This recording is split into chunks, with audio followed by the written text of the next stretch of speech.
Ce programme vous est offert par DACO SARL, société d'expertise comptable et de fiscalité. Bonjour, Mbote, Djambo, bienvenue à tous, c'est la tranche matinale, la matinale de l'écho. En Chilouba, j'ai pas dit, comment on dit, je sais même pas. Bétoabou, voilà. Soyez les bienvenus à cette matinale, la tranche qui commence ce matin, le lundi, nous sommes le 11 mars 2024. Partout où vous êtes, si vous avez fait les choix d'écouter Télévision, c'est le meilleur choix, rassurez-vous. Car ici, vous allez vous informer, vous divertir, mais également vous égayer. C'est la tranche matinale, la matinale de l'écho qui commence avec toute l'équipe technique qui est là avec moi. Kouji Kabangou, merci. Riben Manata, merci. Freddy Kipimo, merci. Peter Ewane, merci aux différents rubricants. Igor Biwaka, merci pour NAI sur l'économie mondiale. Divine Mwenze, merci pour bon à savoir. Mama Philo, merci pour Astuce Santé, mais également Egide Ngwene. Merci pour un terme, une explication. C'est d'ailleurs la rubrique propre à Pichundita. Ça commence ce matin avec nous à partir de maintenant jusqu'à aller au-delà des 10 heures passées des 30 minutes. Les numéros est affiché au bas de l'écran. Discutez avec nous à travers les sujets que nous allons annoncer tout de suite là. Tout à l'heure là, écrivez-nous un message, laissez-nous un message WhatsApp, un SMS, ne nous appelez pas parce que nous sommes en direct, on ne saura pas prendre votre appel. Ce n'est pas une émission à téléphone ouvert. Nous sommes comme ça le lundi 11 mars, comme je le disais tantôt, les 71e jours, les 71e jours de l'année 2024. Malé, mettons comme à la 100. Après 100, 200. Après 200, 300 années Sili. Bon, ça va pour gérer en Oyo. 11e semaine de l'année, on avance peu à peu, oui. C'est déjà le 11 mars, donc c'est déjà la première semaine déjà l'équipe, il y a mois de mars. Moi, on peut tout les gars, et quand si février ou mars, c'est qui est sombre, on peut ici là. Donc, tous ceux qui ont des projets de mariage, projets de divorce également, projets d'investissement sur des startups et autres choses comme ça, faites-les à partir de maintenant parce que ça commence déjà et ça sera tellement chaud. Chaque jour, c'est chaud. Chaque jour, c'est chaud. Aujourd'hui, nous faisons avec plusieurs prénoms. Les premiers prénoms choisis aujourd'hui, c'est Rosine. Rosine, je ne connais pas de Rosine, mais si vous vous appelez Rosine, vous êtes à la maison, nous vous disons bonjour, bonne fête des prénoms à vous. Rosine, un prénom dérivé du latin, Rosa. Rosa, je connais des Rosa, des roses également, je connais des roses. Rose Tamboué, je te salue. Des autres roses, Naébité, Bozara, puis Meba Rose, Boarimpe, Belé, un peu partout, nous vous disons bonne fête des prénoms à vous. Nous sommes également un grand jour parce que ce jour marque également plusieurs événements. Nous avons essayé de concocter quelques-uns parmi lesquels le tout premier c'est en 2011. En 2011, un séisme de magnitude 9.0 sur l'échelle de Richter à Ilié, c'était comme ça au Japon. Et au Japon, il s'ensuit un tsunami qui s'était abattu sur les côtes de l'Asie orientale et un grave accident nucléaire à la centrale de Fukushima, c'était au Japon. Cet événement tragique a causé la mort de plus de 2000 personnes, plus de 2000 disparus ont perdu la vie, ont rendu l'âme en séjour. Un certain 11 mars 2011, ça date pas de très longtemps. Nous compatissons avec toutes les personnes éplorées au Japon, les peuples japonais, surtout vivant au Japon, connaître le séisme, notamment problème, il y a Hiroshima et consorts. Nous compatissons, c'est un peuple doux, un peuple calme, la ligne avant Makasi. Na corande ko sa différence ta entre bango ba coréen mais na ba chinois si ben na kine ba kuma balance na face moro to yeba ndenge nini. À l'année 2000, un autre événement, c'est un coup de grisou. Un coup de grisou, Kouji va nous balancer les images des mines. Un coup de grisou qui a tué 81 mineurs. 81 mineurs, un coup de grisou dans une mine de charbon et c'était à l'est de l'Ukraine. Ukraine déjà en guerre avec la Russie. La Russie et puis en l'an 2000 un coup de grisou a tué 81 mineurs qui étaient d'ailleurs des écoliers. Je me rappelle encore de la petite histoire, ils étaient des écoliers. C'était dans une mine de charbon à l'est de l'Ukraine. C'est certainement à côté des Zaporizhzhia. Zaporizhzhia, c'est là où se trouve la centrale nucléaire de ces pays ukrainiens. Un autre événement, c'est en l'an 2020. En l'an 2020, l'OMS, l'Organisation mondiale de la santé, a déclaré que l'épidémie de la maladie de coronavirus est devenue une pandémie qui a commencé, une épidémie qui a commencé en 2019, d'où son nom, le Covid-19. est une pandémie, est une maladie infectieuse émergente appelée la maladie de coronavirus 2019 ou encore Covid-19, provoquée par les c'est-à-dire SARS-CoV-2. Elle apparaît le 16 novembre 2019, comme ça à Wuhan, dans la province du Hubei en Chine centrale, avant de se propager dans le monde. L'Organisation mondiale de la santé alerte alors dans un premier temps la République populaire de Chine et ses autres États membres, puis prononce l'état d'urgence de santé publique de portée internationale le 30 janvier 2020. C'est-à-dire une pandémie c'est une épidémie présente sur une large zone géographique internationale dans le sens courant. Elle touche une partie particulièrement importante de la population mondiale. Voilà, un certain 11 mars 2020. C'est alors que l'Organisation mondiale de la santé a déclaré que l'épidémie de coronavirus est une épidémie parce que le moment qui déjà Chine est en Mosusu, voilà pourquoi c'était devenu une pandémie. Alors pour une meilleure compréhension, quand on parle d'une pandémie, c'est quand une épidémie atteint une large zone de diffusion, une large zone, peut-être le moins Chine et côté Mosusu, n'exagère les cas avec les coronavirus en 2019 et puis en 2020 c'est devenu une pandémie. Les naissances célèbres, vous êtes né aujourd'hui, plusieurs naissances, nous vous disons heureux jour d'anniversaire à vous. La naissance choisie pour aujourd'hui, c'est la naissance de Didier Drogba. Il y a Didier, qui ne connaît pas Didier Drogba? Tout le monde à la maison connaît Didier Drogba. Si vous êtes né aujourd'hui, vous êtes né les mêmes jours que Didier Drogba. Didier Drogba, lui, il est né le 11 mars 1978 à Abidjan. Nous sommes comme ça en Côte d'Ivoire. C'est un footballeur international ivoirien qui a évolué au poste d'avant-centre. Il a été même considéré comme l'un des meilleurs attaquants de l'histoire du football africain. Né en Côte d'Ivoire, comme je l'ai dit tantôt, Didier Drogba réalise sa formation en France et débute chez les professionnels au Mans Union Club 72. Il découvre la Ligue 1 avec l'en avant de Bengap, puis dispute ses premières rencontres européennes sous les couleurs de l'Olympique de Marseille, où il atteint la finale de la Coupe UEFA au terme d'une saison individuelle exceptionnelle. Il a notamment évolué du côté des Blues de Chelsea. C'est là où même il a remporté son unique Ligue des Champions. Il a fait les bons jours de la Côte d'Ivoire. Malheureusement pour lui, il n'a pas gagné la CAN, bien qu'il a joué quelques finales. La toute dernière finale qu'il avait perdue, c'était face à la Zambie.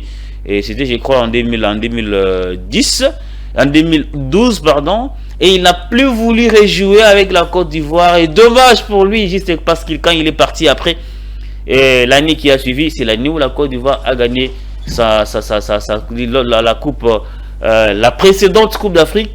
Parce qu'elle a gagné également tout récemment, mais la précédente, c'était sans Didier Drogba, à l'époque de l'entraîneur, comment s'appelle les Français, Hervé Renard, que tout le monde adore tant. Voilà, heureux anniversaire à Didier Drogba, heureux anniversaire également à toutes les personnes qui sont nées aujourd'hui, que nous suivent. Les numéros est affiché au bas de l'écran, écrivez-nous, on va vous dédicacer. Nous avons également choisi un décès, il s'agit d'Alexander Fleming, qui est décédé comme ça un certain 11 mars 1955. Alexander Fleming, qu'on va voir en illustration, c'est un biologiste britannique et co-découvreur de la pénicilline. La pénicilline, on connaît tous la pénicilline, la piqûre, tout ça, pénicilline, ça, les médecins en savent un peu beaucoup plus. Alexander Fleming, il est décédé comme ça, aujourd'hui, un certain 11 mars, mais c'était à l'année 1955. Si vous avez perdu un membre cher, un membre de votre famille, aujourd'hui, un peu partout, nous compatissons avec vous, nous commémorons également avec vous, ensemble avec la commémoration de la mort d'Alexander Fleming. Nous compatissons et nous commémorons vos êtres chers que vous avez perdus en cette date du 11 mars ou encore dans cette période. Je vois directement tout le peuple congolais qui vivent à l'est de la RDC, où les lieux, les zones, toutes les zones de ces coins sont devenues à ce jour un théâtre des atrocités, et qui fait en sorte que les pays n'avancent pas de ces côtés-là, mais tôt ou tard cette guerre sera certainement gagnée, notamment avec les différentes forces de SAMI, DRC, SADC et consorts. Aujourd'hui marque également la journée mondiale des startups. start-up. Journée mondiale, journée internationale, si on peut le dire, des start-up. Ce n'est pas très courant, mais en tout cas réjouissant. Cette journée est apparue en 2017 et a une origine africaine, plus précisément ivoirienne. Son but est d'encourager les décideurs socio-économiques d'Afrique, mais aussi du monde entier à célébrer les start-up et leurs écosystèmes, où des femmes et des hommes, créateurs et créatrices d'entreprises, expertes et experts investisseurs, décideurs politiques ont décidé de se battre pour permettre à l'innovation et à la créativité de contribuer à améliorer positivement le monde à travers la création et le développement des startups. Le startup, voilà, ça fera aussi le sujet du jour d'aujourd'hui. Je voulais l'annoncer au départ, mais j'attendais les bons moments. La journée internationale des startups. Alors aujourd'hui, on va essayer de parler des startups.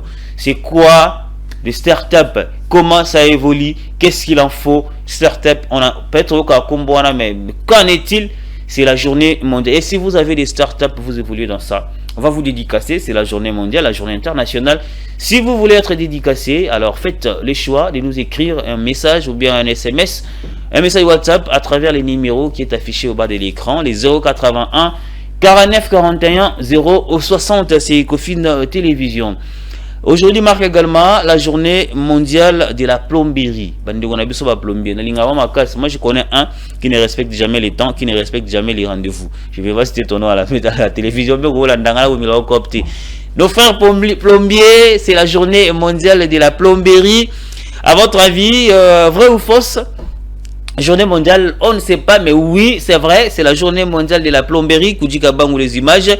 C'est un événement, si je peux le dire, c'est un événement qui semble copieusement relayé et dans les médias, mais quand on creuse, on ne trouve pas grand chose. Mais qui sait? C'est les plombiers, nos amis plombiers.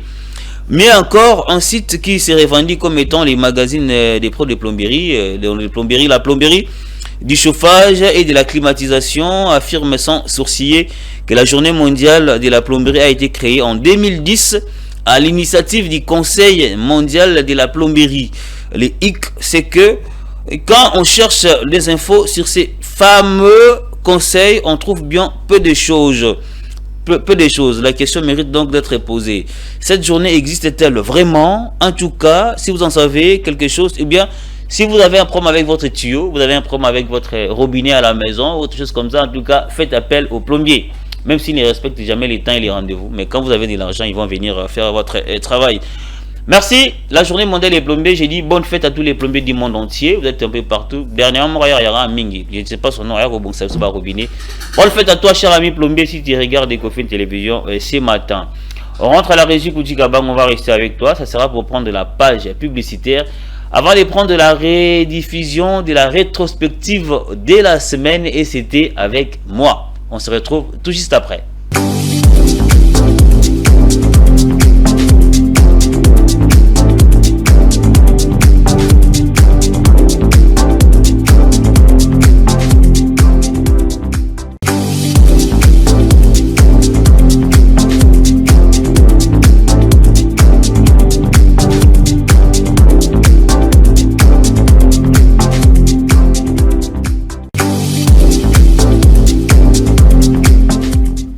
Voilà, nous sommes de retour sur ces beaux et merveilleux plateaux d'Ecofin Télévision.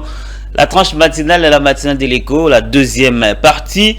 Merci de rester fidèle à nous après la rétrospective de la semaine qui moi-même j'ai pu présenter, c'était hier. On continue avec la deuxième partie. On va prendre la météo pour savoir comment il va faire ce matin en matière de climat, quel temps, quelle climatisation. Il y aura à travers la ville de Kinshasa, un peu partout en RDC, sur l'ensemble du territoire national. On va commenter ensemble avec vous. Joël Koudji, balance-nous la météo. Je commente.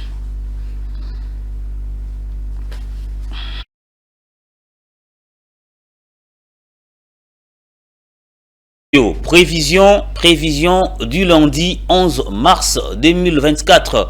À Kinshasa, les matins, c'est 22 degrés Celsius. Matadi, à Lubumbashi, pardon, les matins de ce lundi, c'est 17 degrés Celsius. Kananga, c'est 19 degrés Celsius les matins. Et puis 35 degrés Celsius à Kisangani. Kinshasa, les soirs, c'est 39 degrés Celsius, c'est-à-dire le soleil sera très ardent à Kinshasa. Lubumbashi, 27 degrés Celsius, Kananga, 27 degrés, et puis Kisangani, 35 degrés Celsius, ce qui stipule que Moïse a vraiment makasi le à Kinshasa. 22 degrés Celsius à Matadi, les matins, 14 degrés à Goma, il fera très frais. Et ce sera bon pour les gomatraciens. À Guémena, c'est 20 degrés les matins, 40 degrés les matins, pardon, les après-midi, 30 degrés du côté de Kindu pour les après-midi, Matadi, 30 degrés les soirs, à Goma, 23 degrés. Bata Guémena, le Mouye, aux Alpes, les Cambolo qui t'aggrave parce qu'il fera extrêmement chaud, 40 degrés Celsius, le soleil sera très ardent. Voilà les prévisions météorologiques de quelques villes choisies pour vous aujourd'hui, montées et réalisées par Charlie Mankassia. Nous sommes dans la ville de Banalia. Banalia, c'est dans la province de la Chopo, où l'activité économique principale reste l'agriculture et puis la langue parlée. Il y a deux langues qui parlent les Swahili, mais également le Lingala. En tout cas, si vous parlez Swahili, Jambo, si vous parlez Lingala, Mbote. Merci à Kouchi Kabangu pour la météo. Merci à Charlie Mankassia pour la réalisation de cet élément météorologique.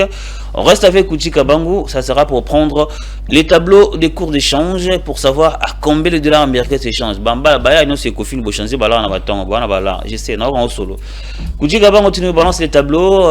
Les dollars américains s'échangent dans les cours achetés à 2704 francs congolais. Et les cours moyens s'établissent à 2766 francs congolais. Et puis les cours vendeurs s'affichent à 2822 francs congolais. Et les cours acheteurs pour les euros, 1 euro c'est à 2944 francs congolais, pardon. Les cours moyens c'est à 3004 francs congolais. Les cours vendeurs c'est à 3064 francs congolais. En livre sterling, ça échange dans les cours acheteurs à 3444 francs congolais. Les cours moyens s'établissent à 3515 francs congolais. Et puis les cours vendeurs à 3585 francs congolais. Un franc CFA, c'est à 4,4889 francs congolais. Et puis les cours moyens c'est à 4,5805 francs congolais. Les cours vendeurs c'est à 4,6721 francs congolais. Source, la Banque centrale du Congo. Je ne sais pas, vous avez changé le dollar américain ce matin, vous l'avez changé à combien? Moi, je l'ai fait, c'était hier soir, mais c'était à 27 300 francs chez moi à l'UPN. Voilà, je ne sais pas, dans votre coin, à Lingbala, ici par exemple, et à Gomé, ça échange à combien?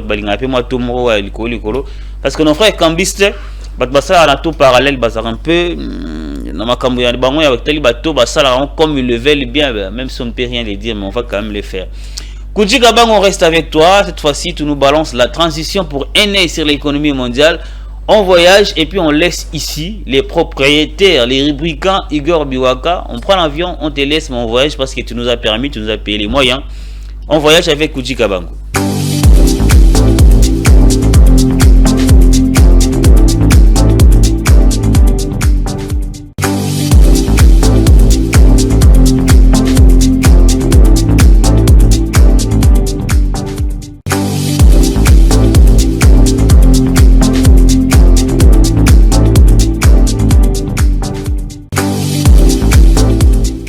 Voilà, un œil sur l'économie mondiale. On va voyager pour aller du côté de Tunis. Nous sommes comme ça au Maghreb, à la Tunisie. La Tunisie, c'est un bon pays que j'aime bien. La Tunisie.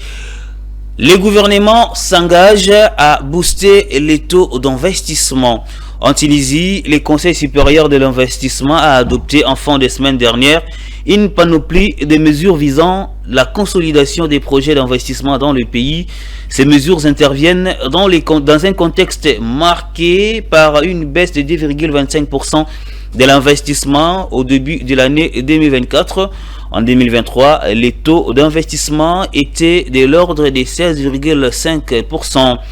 Contre cette contre-performance dans l'attractivité des investisseurs est imputable à un environnement non favorable, se traduisant par la fermeture depuis 2019 de 433 entreprises industrielles, dont 212 dans les secteurs d'exportation, occasionnant la perte de 6000 emplois. Pour mémoire, parmi ces mesures prises par l'exécutif tunisien figure l'allègement des procédures administratives, la promotion de l'économie nationale, mais également l'amélioration du climat des affaires. Kouji Kabangu, on rentre à Kinshasa et puis on se repose un tout petit peu pour reprendre l'avion et aller du côté de Douala, Yaoundé, du côté de Paul Biya, chez lui là-bas au Cameroun. Pépé Biya, plus de 40 ans au pouvoir, il est jamais tombé malade, il est toujours là. On voyage au Cameroun où la filière agricole, le Cameroun reçoit du Japon un financement de plus de 2 millions de dollars américains. Le Cameroun a obtenu du Japon un engagement d'investissement de 2,2 millions de dollars américains dans ses filières café et cacao.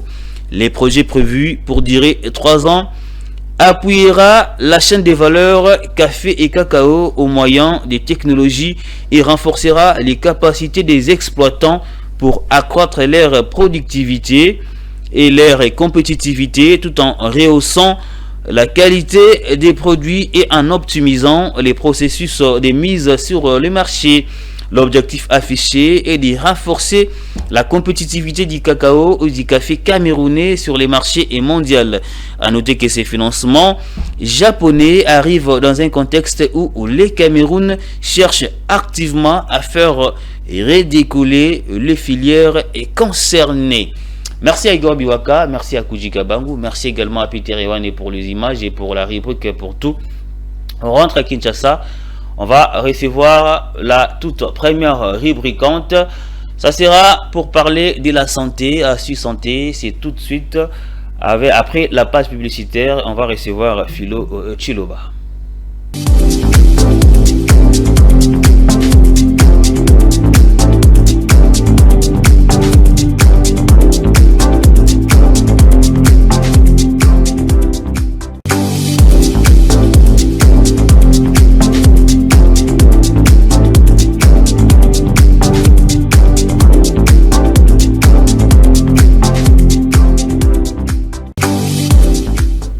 Voilà, nous sommes de retour sur ces plateaux. Pour terminer, la tranche matinale, la matinale de l'écho, c'est la ligne droite verticale. La toute dernière partie, on va recevoir un invité avec qui on va discuter sur un terme et une explication. La rubrique propre à Tantine Pichou Ndita. D'ailleurs, j'avais oublié. Tantine Pichou Ndita souhaite un heureux anniversaire à bébé Marcelina Chris Matondo. Marcelina Chris Matondo qui totalise aujourd'hui ses 3 ans.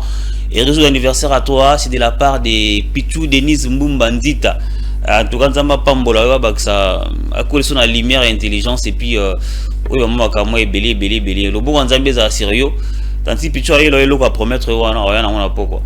Et le moment là, il est à promettre à réaliser. En tout cas, heureux anniversaire à toi, bébé Marcelina Christ Matondo, de la part de Mbumba Pichou Denise Nzita. Comment on a sonné à Mbumba Pichou na. Kouji Kabangu, on prend la transition, l'invité, et puis je reçois mon invité pour discuter sur les termes du jour.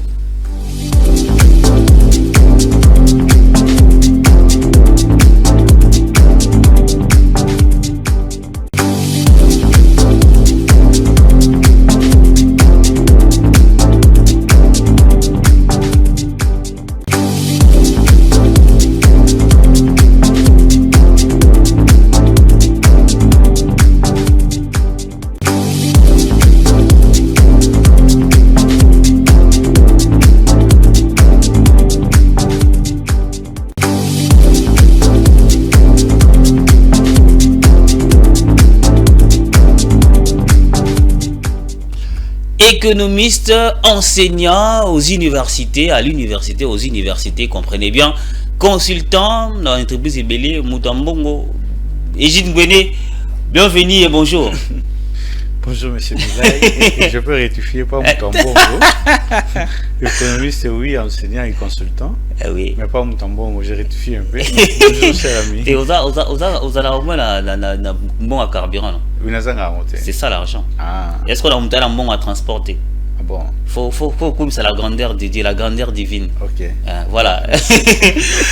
Mais c'est Ngwene, étant qu'économiste, aujourd'hui on va parler de la réserve d'échange. Okay. C'est un terme qui échappe à bon nombre de personnes.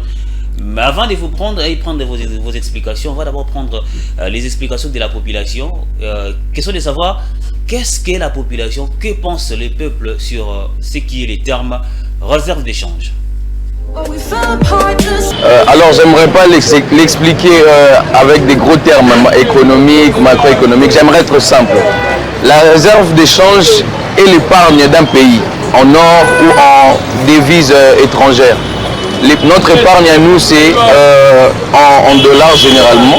J'aimerais pour faire comprendre aux gens, quand je reçois 100 $ à la fin du mois de mon salaire, ça m'arrive d'épargner peut-être 20 $. Et la réserve de change d'une nation, c'est cette part d'argent que l'État met à côté pour pallier à certains problèmes d'importation par exemple. Réserve d'échange, madame, je ne suis pas du domaine, je ne saurais pas donner une définition nette et claire, mais je pense que la réserve d'échange, c'est l'ensemble des billets de banque ou même la monnaie en circulation, la monnaie d'un État que le gouvernement décide de réserver afin que ça serve, qu'on puisse encore injecter dans la circulation lorsqu'il y aurait une situation de déficit de billets de banque ou de monnaie papier qui circule, en fait. Il peut le recourir au cas où il y a eu catastrophe, au cas où par exemple le pays a connu vraiment des difficultés qui ne permettent plus à la population d'obtenir la somme d'argent. Oui, par rapport à la réserve d'échange, je crois que c'est une monnaie qu'on utilise dans la composition des échanges dans le pays. Ce sont des monnaies qu'on réserve dans des banques nationaux ou internationaux pour permettre au pays propriétaires de ces monnaies, généralement ce sont des monnaies étrangères, voilà, pour leur permettre de faire la conversion de leur monnaie locale pour essayer de stabiliser l'économie nationale. Voilà. Ah bon, selon moi, déjà il faut préciser que je ne suis pas du domaine, je suis juriste et privatiste, mais les réserves d'échange nous renvoient à des techniques de la Banque centrale pour prévenir bien évidemment des déficits et aussi afin de pouvoir les éjecter plus tard dans les marchés pour réguler en fait. Je ne sais pas précisément, mais je pense que c'est ça.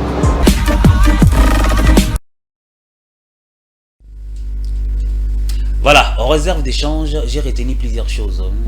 L'argent qu'on met de côté, je ne sais pas. Et je te dis, réserve d'échange.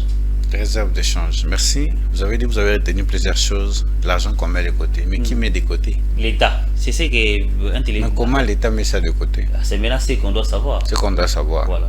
Ben oui, le réserve d'échange, j'aime bien le prononcer au pluriel. C'est-à-dire que sont les avoirs détenus par la Banque centrale ou un État. Oui. En monnaie étrangère ou en or. Ok. Vous voyez un peu. Mais ces avoirs-là, soit le réserve de change, ils jouent un rôle crucial dans l'économie et la stabilité des taux de change. Vous voyez un peu. Oui. C'est sous forme aussi d'épargne. Vous voyez un peu. C'est quelque chose que l'État met de côté. Quand on met de côté, c'est pour pallier une situation future ou bien à venir. Vous comprenez un peu. Okay. Maintenant, quand on dit qu'il joue le rôle crucial dans l'économie et le financement des taux, et il stabilise les taux de change, c'est-à-dire quoi? Au niveau de l'économie, le réserve du change, il contribue au financement du déficit de balance commerciale. C'est quoi le balance commercial? Voilà un problème. Voilà un problème. Quand on parle de balance commerciale, on voit ce qui nous importe. Nous sommes au niveau du commerce international. On importe quoi et on exporte, et plutôt nous importons quoi et nous exportons quoi. Voilà. Maintenant, la balance dit quoi? C'est-à-dire que quand on constate qu'il y a un écart, la relation entre les importations et les exportations n'est pas stable, ce qui n'est pas équilibré. Quand il y a un déficit, vous savez que le financement du déficit du commerce international, vous voyez du balance commerciale, c'est-à-dire que quand il y a un déficit, c'est-à-dire que lorsque les importations sont supérieures aux exportations, c'est là où maintenant le problème commence. Parce que la bonne situation, c'est lorsque les importations sont égales aux exportations. Ou soit les exportations sont égales à plutôt sont supérieurs aux importations. Mais souvent en RDC, nous importons plus que nous exportons. C'est-à-dire que les importations sont supérieures aux importations. Nous exportons quand même les minerais. Non, c'est-à-dire que là, nous sommes au niveau de l'équilibre. C'est-à-dire qu'il y a maintenant un déficit. Maintenant, l'État doit réfléchir comment combler ces déficits. Or, comme il a quelque chose qu'il met de côté qu'on appelle réserve de change. Il faut que l'activité commerciale du pays continue et l'État va dire bon, c'est-à-dire qu'il y a un déficit.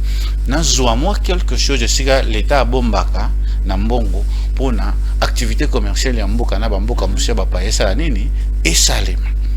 Parce que si on bloque cette activité sur le marché biloko ko sa nini et komata. Vous voyez un peu.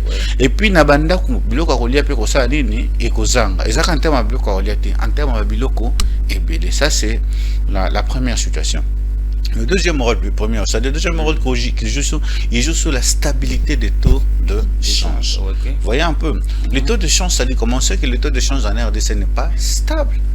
Vraiment, vous voyez un peu, il est flottant, il flotte. Ça dit que le taux de change n'est pas stable. Maintenant, devant cette situation, l'État il va maintenant réfléchir, surtout en cas d'une fluctuation excessive de la monnaie ou soit de taux de change. L'État doit maintenant réfléchir, soit il peut acheter, soit il peut vendre la monnaie, ça va, il peut acheter la monnaie, soit il peut vendre, il peut acheter, il peut vendre par rapport à ce qu'il a à la banque centrale. Comment? Il peut y avoir des anticipations économiques. Tous ces gens qui font partie de la banque commerciale, tous ces hommes d'affaires peuvent faire des anticipations économiques. Les économistes comprennent ce que je dis, les anticipations. Mais la banque centrale dit, comme Nazana et que taux de change est bien, il peut sortir quelque chose dans la banque centrale, il met ça sur le marché, de façon à faire quoi? À chercher à stabiliser le taux de change.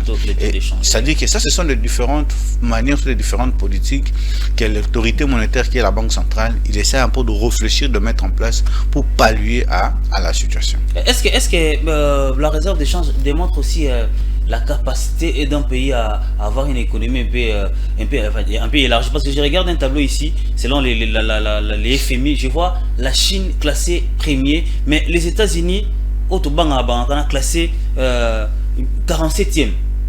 Donc, Chine et États-Unis, je ne sais pas, des chances, ça donne un peu de l'impact qu'il a, c'est que vous êtes riche ou bien vous avez un bon bouton de... Je ne sais pas comment États-Unis. Si on peut réfléchir terre à terre, je donne seulement un exemple entre nous deux. Je me rends compte que vous avez une épargne. Il y a $1 milliard à la maison. Okay. Vous arrivez à épargner déjà $1 milliard que vous mettez de côté. Chaque mois, vous épargnez quelque chose, mais je vois que vous avez déjà $1 milliard. Oui. Mais vous venez chez moi, je n'ai que $500 000. Qui a plus d'argent? Qui est plus fort? Celui qui a $1 milliard. Parce que celui qui a $1 milliard, il peut pallier à plusieurs problèmes et il peut aussi intervenir à plusieurs problèmes. Par exemple, pour laquelle la plupart des pays africains actuellement, s'ils ont un problème de financement, un problème de construction, ce sont les Chinois qui viennent pour intervenir. Vous comprenez un peu? Donc, le réserve de change prouve aussi le capacité. Ça va? Hein? Le capacité, soit il démontre la force économique qu'a un pays. Vous voyez un peu? Ça dit que ce n'est pas en vain qu'on a donné ces chiffres. Il ne faut pas vous étonner que les États-Unis, ce n'est pas les États-Unis d'hier qu'on a connus. Oui, ça c'est les tableaux. Il y a des pays qui montent en puissance sans vous rendre compte. Hein? Il y a des pays vraiment qui montent en puissance. Vous voyez, mais le réserve de change, il joue aussi le rôle d'épargne. Ça va? On dit comment il joue le rôle d'épargne. C'est-à-dire, on sait déjà dire que quand il y a déficit entre les importations et les exportations, l'État fait recours aux réserves de change. Il fait recours parce que c'est sous forme d'épargne. C'est quelque part, on dit qu'il permet à un pays de continuer à importer. Vous avez compris, non? Je comprends pas. Il permet à un pays de continuer à importer malgré les aléas du commerce international. Parmi les aléas du commerce international, j'avais cité lorsqu'il y a déficit entre importation et exportation, lorsqu'il y a déséquilibre. Mais s'il y a équilibre, là, le réserve n'a pas de problème. Si même les exportations sont supérieures aux importations, là, on ne sort pas l'argent à la Banque centrale. Donc, en un seul mot, ou bien en 2 ou 3 phrases, on peut dire na lingala, l'État bombaka. Mabomba ngo na mbongo ya bapaya neti biso to bomba l'État bomba na franc congolais te abomba ngo na mbongo bapaya ou bien na or, mais or on est équivalent à nini toujours na mbongo wana permettra à l'État pour asala nini asala nango d'activité commerciale. 1 de 2 aluka acha stabilité à prix Ça veut dire stabilité à tonini d'échange. Et comme komata l'État osomba mbongo ou bien osomba osomba kana mbongo wana. Bien côté kapeka mbongo wana po équilibre côté na nini na marché. Pour stabilité ça instabilité a pris et taux d'échange ça arrive souvent. Troisièmement, et joue Carole Yanine, et joue Carole il y a épargne. L'État, ce qu'on que baléa ba commerce international, difficultés liées à commerce international les a élevées. Car quand on a réserve. Les réserves est très important. Pourquoi? Parce que les réserves empêchent un pays de continuer à emprunter à l'extérieur, de s'endetter à l'extérieur. Parce que les dettes extérieures posent beaucoup de problèmes surtout dans nos économies africaines. Voilà, parlant même de l'Afrique, je vois dans les mêmes tableaux, on a classé 53 pays. Pour l'Afrique, je vois l'Afrique du Sud, je vois l'Égypte, les Maroc, mais également le Nigeria. Pas la RDC. Mais puis c'est pas la RDC. Parce que la RDC. Parce que peut-être il y a un problème de rang, de fourchette, ou soit il y a un problème, il faut atteindre un niveau pour que vous soyez classé. Okay. La RDC a une réserve de change de combien? Récemment, j'ai entendu c'était 4 milliards, on dirait. Oui. C'était 4 milliards et quelques. Oui. Mais là-bas, Maroc a combien? Les Maroc, si je regarde, pardon, les Maroc, les Maroc là-bas, c'est 34 milliards. 34 milliards, c'est normal. La RDC a 4 milliards. Ça veut dire que la RDC il a encore des efforts à fournir, à essayer un peu de plus épargner. Or, moi je me dis pour qu'il épargne plus, il doit diversifier son économie. Vous savez que le Maroc produit. Si vous allez au Maroc, il y a des industries. Oui. Vous voyez que le Maroc est fort au niveau international. Ce qui est produit au Maroc est vendu à l'extérieur. Les sardines, par exemple, je vois la sardine marocaine partout, même ici en RDC. Oui, ici, on a des petites industries extractives, raison pour laquelle moi j'avais à un moment même recommandé qu'on fasse les îlots industries au niveau du secteur agricole. Au lieu de parler de parcs agro-industriels de Kangalonzo, faisons des îlots industries, des petites industries de transformation. Et dans ces îlots industries, mettez maintenant la spécialisation régionale. Parce qu'on savait que dans le temps, Bandunda, avait le riz, dans l'Équateur, il y avait. Maintenant, dans ces différents coins-là, mettez des petites industries de transformation. Mais je pense qu'avec le programme PDLT, 145 territoires, on peut mettre des barreaux dans des industries. Ils n'ont pas, je pourrais pas dire. Parti politique. Allez conquérir les pouvoirs et puis à la fin vous allez donner vos idées. Donc base on a 145 territoires, on a bâti une petite industrie de transformation de façon que maïs et outar intérieur déjà ici dans l'intérieur, ça va diminuer beaucoup d'espace dans le bateau. Vous voyez un peu le bocha saka masango mais déjà si balamia on a kuna ya libanda bochango awe ka pote kama.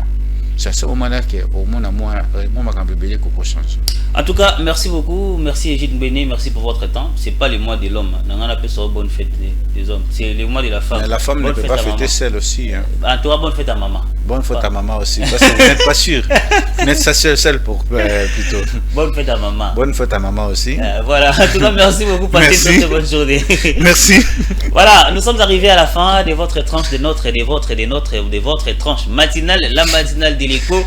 C'est fini pour aujourd'hui lundi. Je remercie l'équipe qui m'a accompagné. Merci à Ruben Manata, merci à Freddy Kipimo, merci à Joël Koudjikabangou, merci à Peter Ewane pour les images, merci à Charlie Mankassia pour la météo, merci à Igor Biwaka pour sa rubrique, merci à Astuce Santé des Philo Tuloba, merci également à Égide Mbene d'avoir passé.